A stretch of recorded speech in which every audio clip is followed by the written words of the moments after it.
Lucas 23, 23, 35.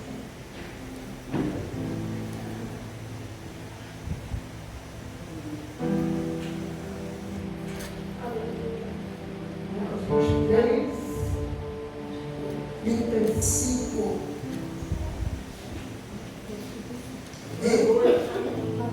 Diz assim. E o povo ficou parado e olhando. E também os governantes zombavam dele. Assim diziam: ele salvou os outros, salva-se a si mesmo. Se é Cristo, o Filho de Deus. E também os soldados zombavam dele, chegando-se a ele e oferecendo-lhe vinagre, e dizendo: se tu és o rei dos judeus, salva-te a ti mesmo. E também havia uma placa escrita, que colocaram acima de sua cabeça, na língua grega, latim e hebraica. Assim dizia a placa: este é o rei dos judeus. E um dos malfeitores que estavam pendurados, enfurecido, dizia: se tu és o Cristo, salva-te a ti mesmo e também a nós. Mas o outro, respondendo, repreendia, dizendo: tu nem mesmo teme a Deus, estamos na mesma condenação, porque nós, em verdade, padecemos justamente, pois nós recebemos a devida recompensa dos nossos atos. Mas este homem nada fez de errado para ser crucificado. Ele então disse a Jesus: Senhor, lembra-te de mim quando vieres em teu reino. E Jesus lhe disse: verdadeiramente eu te digo, neste dia tu estarás comigo no paraíso. Já era quase a hora sexta, e houve trevas sobre a terra, até a hora nona, e o sol se escureceu, e o véu do templo rasgou-se ao meio. E Jesus, gritando em alta voz, disse: Pai, nas tuas mãos eu entrego o meu espírito. E tendo dito isto, ele rendeu o seu espírito. Quando o centurião viu o que se estava feito, ele glorificou a Deus, dizendo: certamente este era o nome justo. Podemos assentar. Amém, queridos? Olha, a palavra de Deus, vamos dizer aqui em Lucas, um desfecho bem detalhado acerca dos últimos instantes de Jesus ali na cruz, os seus momentos de agonia. A palavra diz que juntamente com Jesus é crucificado outros dois homens no mesmo monte Caveira, ou o alto do Gólgota, que é a mesma coisa, o monte que ficava ali próximo do Calvário. E agora, agora o retorno está muito ruim, chama. Depois pode baixar eles. Precisa de um carro, um asilo. E agora, esses dois homens, eles vão ser condenados. E era-se de costume, como todos sabemos, o governo romano punir com morte de cruz, para que servisse de exemplo para outras pessoas.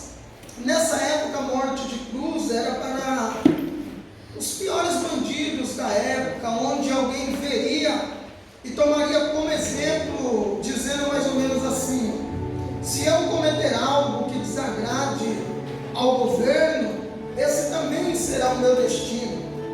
E agora vai ser levado, baixa um pouquinho o fundo, vai ser levado dois homens também condenados.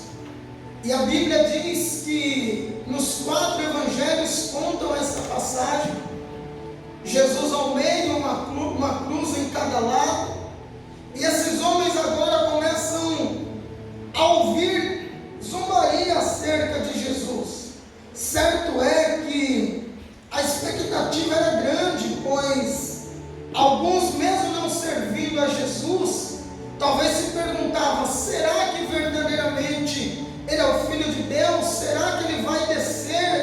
dessa cruz? Será que ele vai fazer algum sinal miraculoso e escapar dessa condenação?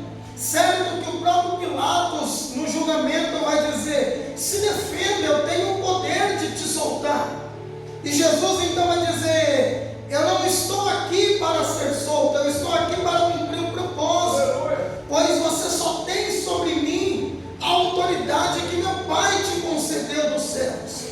Mas a multidão então olhava aquele que fez tantos milagres, agora indefeso, entregue, humilhado, despido, todo chicoteado, com suas costas ensanguentadas, uma coroa de espinhos de mais de 10 centímetros fincada no seu crânio, e começam ali alguns a dizer: realmente ele não era o Filho de Deus, pois olha a situação deste homem, está entregue a total humilhação. E eles então agora vão zombar, os próprios soldados vão dizer: por que você não desce?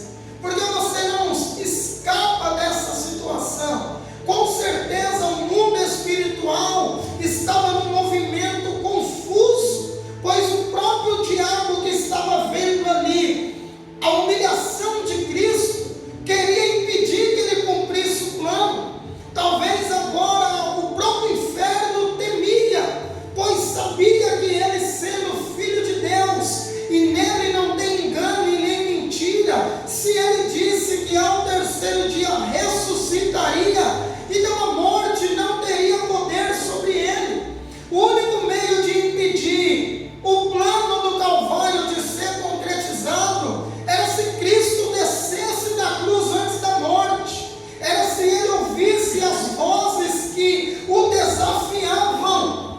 Então o próprio inimigo estava instigando Jesus para ver se ele desistia e que falasse: então eu vou mostrar que sou o Filho de Deus e vou descer da cruz. Quando ele é preso no Getsemane, Pedro vai dizer: Jesus, o Senhor quer que pegamos espada a ponto de ele arrancar a orelha do soldado Malco? E Jesus diz: aparta-te de mim, porque o próprio Pedro poderia talvez ali no impulso tentar impedir a crucificação. E se não tem cruz, não tem evangelho. Se não tem evangelho, não tem salvação. E Jesus vai dizer: Pedro, se eu pedisse ao meu Pai, Ele mandaria 12 legiões de anjos que desceriam aqui e me salvariam.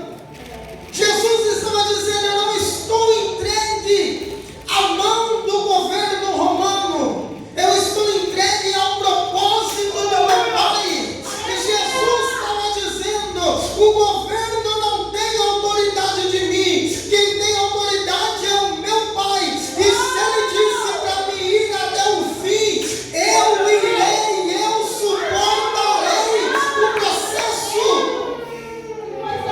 Porque muitas das vezes nós queremos abandonar o processo, porque nos causa dor, porque nos causa desconforto. Quem não quer conforto, compra um tênis bom, glória a Deus, aleluia.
função do perdido é tentar fazer você se perder. A função de quem não quer nada com Deus é tentar tirar você que está se segurando na rabeira ali, sabe? Aquele negócio de você falar, eu estou quase não aguentando. Só aquele motivo é a função de um perdido tentar tirar aquele que está na presença. Ele vai falar, Jesus é o próprio diabo usando esse cara, entenda isso. Se Jesus aborda o Calvário, acabou para nós. Não tinha igreja, não tinha evangelho, não tinha salvação. O primeiro Adão falhou no paraíso, o segundo triunfou no Calvário, Jesus, o segundo Adão. Quando Adão cai, ele perde tudo que Deus tinha depositado ao homem. Deus já sabia, é óbvio, a Bíblia diz que nele, ou seja, em Cristo, nós somos sepultados desde a fundação do mundo. Então Deus já sabia que Adão falharia e no tempo certo desceria o Filho para corrigir todos os nossos erros e curar as nossas mazelas. E agora tem dois homens zombando. A semana passada eu ministrei de Jesus na casa de Marta e Maria. Isso nos fala de igreja, onde uma estava ligada no mestre e uma estava ligada nos afazeres. E eu bem disse que antes de Deus querer o nosso serviço, Ele quer o nosso coração. Só que não vem com essa conversa fiada de que o importante é meu coração, não. Você é bem inteligente, bem crescido. E quando eu digo coração, é você por inteiro, amém? Amém. Porque às vezes eu falo algumas coisas e aí a minha mente de mestre não me deixa seguir. Aí eu tenho que parar e explicar. Vocês já me perguntavam uma pergunta que era só falar algo, eu escrevi meio livro. Eu não posso ser assim, mas eu não consigo não ser assim. Então se eu fosse só profeta, eu só ia falar isso. Aí cada um entenda como quiser. Só que não, eu parar e falar que não é só o seu coração. O seu coração é você por inteiro. Porque a boca fala do que o coração está cheio. Então o coração nos fala de atitude, de nós por inteiro. Não é o coração de galinha que você acha que passa no churrasqueiro. Uma parte dela, não, é você inteiro. Jesus olha para esse cara. Não, esse cara está zombando de Jesus. E aqui eu aprendo duas lições. Primeiro, que você não tem que dar satisfação para quem duvida do que Deus é na sua vida. Porque às vezes a gente perde tempo demais tentando provar para quem já não acredita. E eu aprendi que quem tenta provar que é, na verdade nunca foi. Você nunca vai ver quem é verdadeiro dizendo, olha, eu sou de verdade, hein? Agora tem um monte de falso dizendo, conta comigo, estamos juntos, você é meu fechamento, só se for fechamento da cova. Porque na hora que a coisa aperta, cai fora. Às vezes a pessoa nunca falou que te ama, mas na hora que você precisa, é Ele que está contigo. Aí você tem um monte dizendo, conta comigo. E na hora que você precisa, não está ali. Jesus nem olhou para esse cara. Então aqui eu estou te dando um paralelo. Pare de dar importância para quem não está nem aí para a sua situação. Porque às vezes a gente quer dar atenção para quem não merece. Você perde tempo, perde sono, fica estressado, tenta explicar, tenta fazer, e quem já tem opinião formada não vai mudar pela sua explicação. Outro ponto que eu aprendo: esse cara está zombando de Jesus. Ele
Talvez você come na mesa com alguém que não gosta de você. Na mesa de Jesus tinha um traidor. Eita. Estava na mesa. Ganhou um lugar de honra. O primeiro pedaço de pão foi para ele. Eu tenho certeza que Judas estava do ladinho de Jesus. Eu imagino que do outro lado João, que era o discípulo que... João é lindo, né? Que ele que escreveu que Jesus amava mais ele. Só está lá em João. Foi ninguém, foi ele. A gente quer ser o queridinho assim ou não? Você vê, se escreveu o evangelho, vou colocar que ele amava eu. Eu imagino João de um lado, Judas do outro, era o tesoureiro, era o cara colado com Jesus. Jesus parte o pão e dá o primeiro para ele. Ainda fala, vai fazer o que você tem que fazer, amigo. Que amor é esse? Que chama o traidor de amigo. Que amor é esse? Que chama quem acabou de te vender de amigo. Que amor é esse? Que não coloca para fora, mas sabe, eu continuo te amando, mesmo você me vendendo. Porque o que está em você não é maior do que o que está em mim. Se o que está em você é trair, mentir, enganar, o que está em mim é amar, perdoar e te dar uma nova oportunidade. Glória a Deus. Amigo! Judas sai tão constrangido. Devolve as moedas. Chega no sinédrio e fala, toma. O que falaram para ele? O problema é teu. Se você vendeu ou não, o problema é teu. O diabo só quer te tirar, depois que te tira, o problema é teu. Você tem amigo para te chamar para passear quando você está crente, tá? Aí você tem os melhores amigos no mundo. Sai da igreja para você ver. O arranca-rabo, os melhores amigos viram os piores inimigos. Judas não aguentou a pressão e cometeu suicídio. Foi se enforcar, a corda quebrou, ele caiu lá embaixo e se arrebentou. Causou uma ruptura em Judas. Lembra que matou Uzá e Aiô? Tocaram na arca, veio um fogo dentro deles. A Bíblia diz que abriu ruptura em Uzá e Aiô. Os sábios dizem que veio um fogo de dentro deles. Estourou os dois de dentro para fora. Porque quem toca no que não tem que tocar, quem toca na presença, quem trai a presença. Ele não é morto de fora para dentro, é de dentro para fora, porque é o que estava nele. Ele não soube administrar e foi a causa da morte dele mesmo, de dentro para fora. Judas morre espatifando, Atos diz. E agora aqueles dois caras que passaram a vida inteira errantes, dois bandidos. O terceiro Barrabás, esses caras causavam a maior confusão em Jerusalém. Roubavam, assassinavam, cometiam estupros. E um está zombando de Jesus e dizendo assim, ó, desce daí. Se você é o Filho de Deus, desce daí, salva-te a ti mesmo. Um soldado pega um pouco de vinagre e dá para Jesus tomar. Isso era para tentar aliviar a dor. O vinagre tinha esse efeito anestésico. E Jesus cospe. Ele estava dizendo, eu não preciso de alívio, eu vou aguentar até o fim. Jesus estava dizendo, se tiver que doer, eu vou sofrer. O sangue vai descer todo, eu vou gemer, mas não vai ser aliviado. Porque você e eu queremos alívio. Toda campanha de igreja é pare de sofrer em 3 dias. Pare de sofrer em tantos dias. É aceitando Jesus que vai começar alguns sofrimentos terrenos, tá? Você não vai parar de sofrer não, aí que vai começar alguns. Perseguição, calúnia, difamação. Mas aí sai a depressão, sai a angústia, sai o estresse, sai os vícios, sai as velhas práticas. O outro ladrão diz assim, a história vai dizer, queridos, que o nome desse cara bonzinho seria Dimas. A Igreja Católica o canonizou como São Dimas. O outro perturbado seria Gestas. E esse que a história diz seria Dimas, isso é só uma pincelada de conhecimento. Ele vai repreender o outro e vai dizer, rapaz, você não teme a Deus, cara? Eu quero que você entenda que o Calvário agora se tornou uma igreja. E a pregação não é com palavras, é com gesto de um homem na cruz, sangrando e padecendo pela humanidade. E um está me criticando a situação, ele está do lado, amém? Amém. E o outro do outro lado, dizendo, pare com isso. Nós estamos aqui porque merecemos. Mas esse daí nenhum mal fez para ser crucificado. Não precisou perguntar se ele queria aceitar Jesus. Não precisou perguntar se ele cria que Jesus era filho de Deus. A Bíblia diz que com o coração se crê para arrependimento e com a boca se confessa para a salvação. Só de ele ter dito isso, olha a declaração desse homem, queridos. A vida inteira errada, talvez ele nunca ouviu falar de Jesus. Talvez ele nunca ouviu dizer do Evangelho. Mas agora qual é o sentimento dele? Ele ouviu Jesus dizer, Pai, perdoa os pecados deles, eles não sabem o que fazem. Que amor é esse que pede para perdoar quem está te chicoteando? Esse cara falou, ele é diferente, ele declara aqui, ó, nós padecemos justamente. Observe que Jesus primeiro falou que blasfemou, e Jesus nem olhou para ele. Aí agora fala esse outro, Jesus se volta para ele. A tua murmuração faz o Senhor esconder o rosto dele de você. Agora a tua adoração faz ele voltar o rosto dele em tua direção. Sabe o que a Bíblia nos diz? É bem claro lá quando Moisés está com o povo no deserto e eles começam a murmurar. Os murmuradores morreram no deserto. Você escolhe clamar ou reclamar, murmurar ou orar.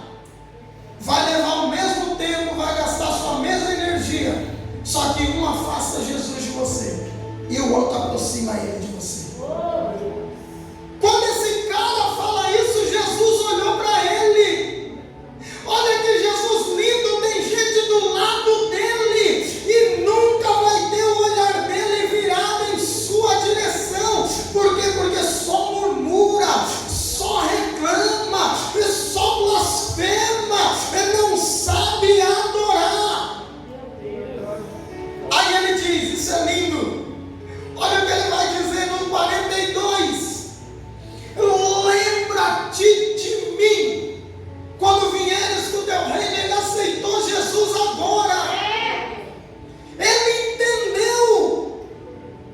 Ele disse, eu sei que o Senhor é rei, e rei tem um reino. Quando o Senhor vier nele, lembra-te de mim. Isaías disse, pode uma mãe que amamenta se esquecer do teu filho, mas eu todavia não me esquecerei. Eu tenho teu nome gravado na palma das minhas mãos.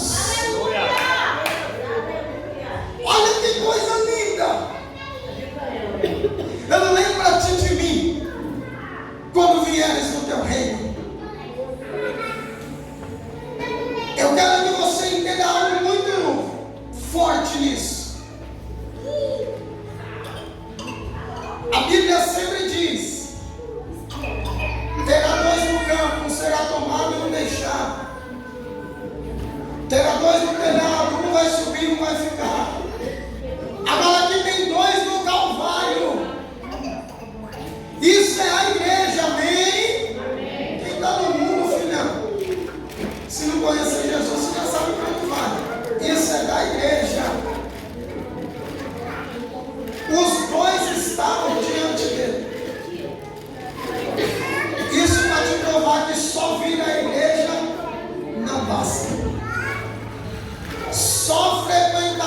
culto não basta.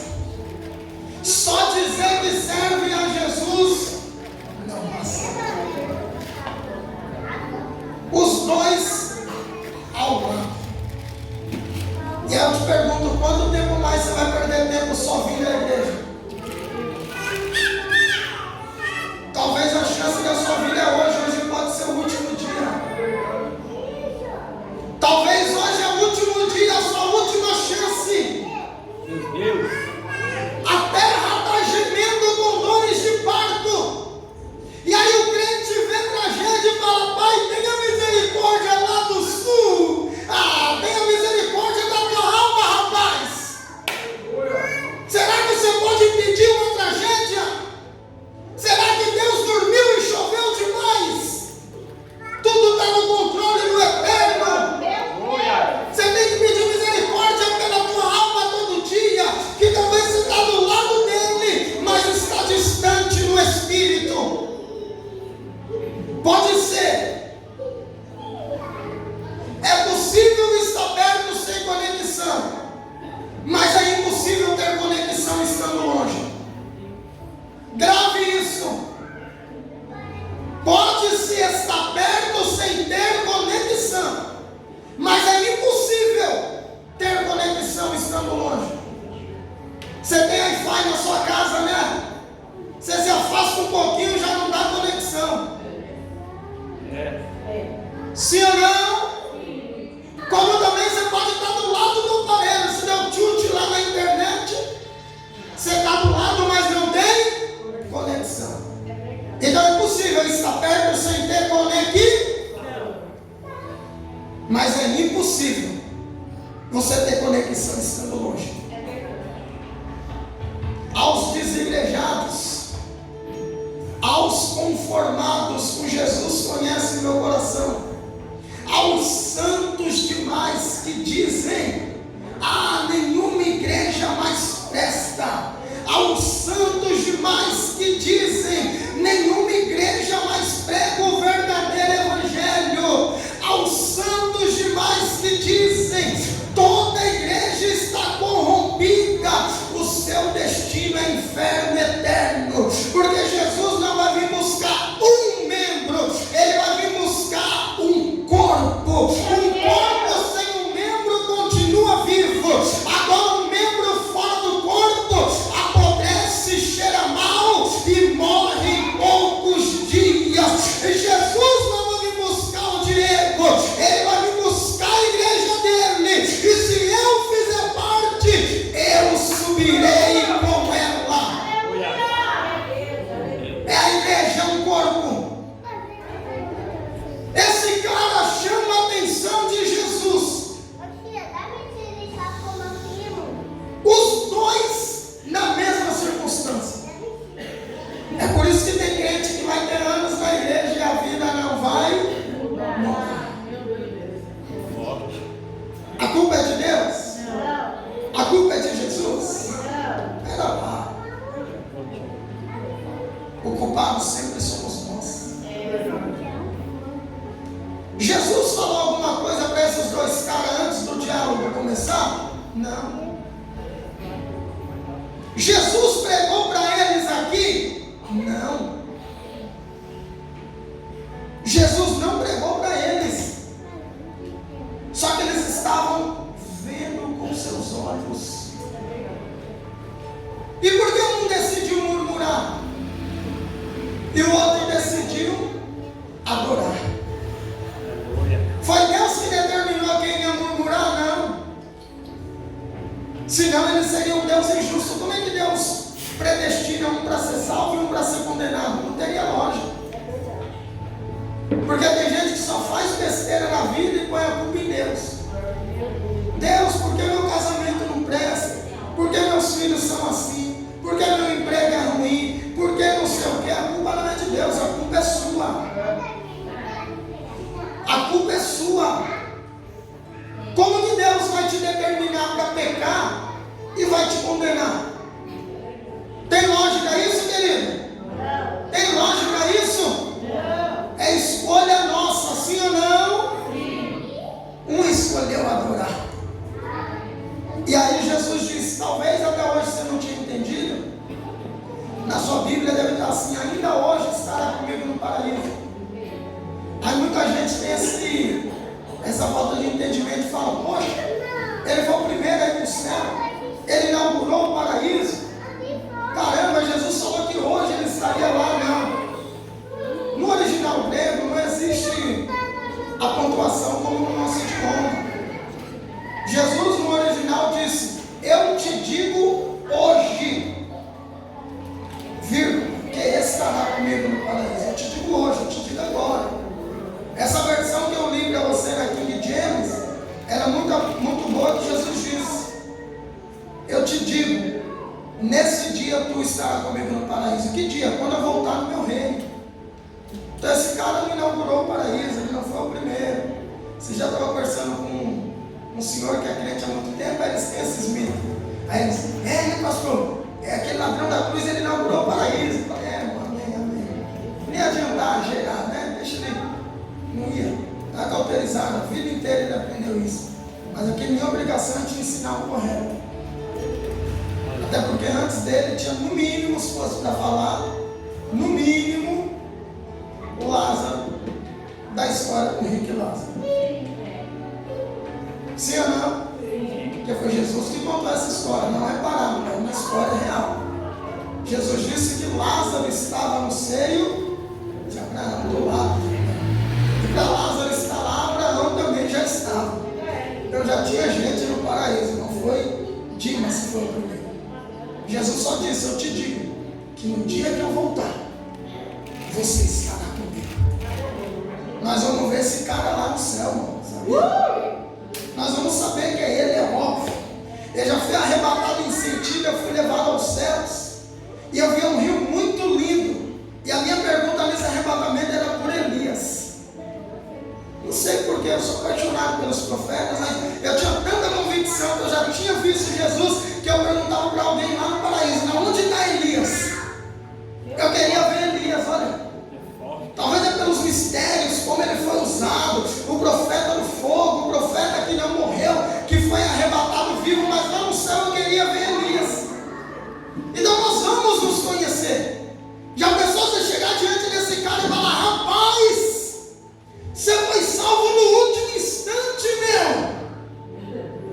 E ele vai dizer, era a minha última chance, eu não quis perder a oportunidade. Eu estou para cá, meu irmão, e diga, não perca a oportunidade. Então jogue fora essa chance. Abrace agora essa oportunidade. Olha o que eu termino te dizendo. Meu Deus. Aí alguém vai dizer, mas não é justo. Irmão, um ser humanozinho igual nós, que pega o trovo errado e mete no bolso. Um ser humanozinho igual nós, convertido não, falando da raça humana, amém? Que se puder pagar propina para